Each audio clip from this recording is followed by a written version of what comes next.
आज एउटा भिडियो छोटो बनाएको छु।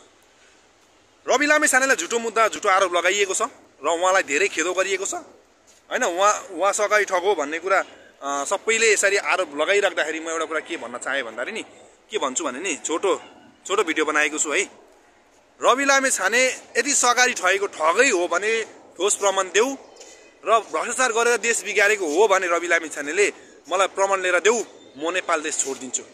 नेपालको नागरिकता र पासपोर्ट सार्वजनिक रूपमै आगो लगाएर च्यातेर फालिदिनेछु है। यो मेरो वचन भयो यदि रवि लामिछाने ठग हो भने है। अनि म सबै नेपालीलाई के आग्रह गर्न चाहन्छु भन्दाखेरि हामीले 100 वर्षदेखि 70 वर्षदेखि 35 वर्षदेखि हामीले हेर्यौं देश लुटेको, देश बर्बाद बनाएको, हामीलाई प्रयोग गरेको, हामीले देश बर्बाद गर्नेलाई सपोर्ट गर्यौं है। म एउटा कुरा के भन्न चाहन्छु भन्दाखेरि जातभात केही नहेरिकन यो अवस्थामा हामीले देशको लागि सोच्नुपर्छ। दाजुभाइहरू दिदीबहिनीहरू, हामीहरू नेपाली हौं है, कुनै पराई छैनौं। यदि हामीले नेपाली दाजुभाइ दिदीबहिनीलाई पनि चिन्न छोड्यौं भने नि साँच्चै नै दुर्दशा हो क्या। भोलि नेपाल देश रहँदैन। अहिले देशको अवस्था भनेको हामीले एक आपसमा एक भएर नेपाली जनताहरू एक भएर बचाउनु पर्ने अवस्था। सही मान्छेलाई, राम्रो मान्छेलाई सरकारमा पठाएर देश बनाउनु छ हैन। आउनुस् क्या हो, म मान्छु तपाईलाई जुन लिडर मनपर्छ त्यसलाई चुन्नुस्, मेरो पनि स्वीकार छ।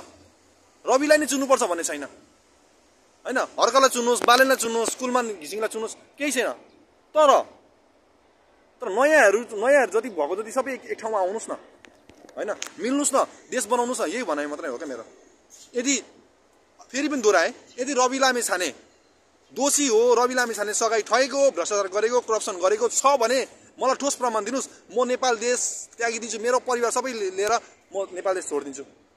म यति ग्यारेन्टी दिन सक्छु है। म जुनसुकै सजाय पनि भोग्न तयार छु। रवि लामिछाने निर्दोष हो यार, यो कुरा हेकार होस्, यो कुरा तपाईहरुले बुझ्नु होला। रवि लामिछाने निर्दोष हो। रवि लामिछानेलाई झुटो मुद्दा झुटो आरोप लगाएर फसाइएको मात्रै हो देश बनाउँछ भनेर। देश बनाउन नदिने विदेशीको हात र नेपाल देशको कांग्रेस एमाले र धेरै व्यापारीहरू, धेरै माफियाहरूको हात छ। यो कुरा बुझ्नु होला है। सक्दो सेयर लाइक गर्नुहोस् यो भिडियोलाई। हस्त नमस्ते।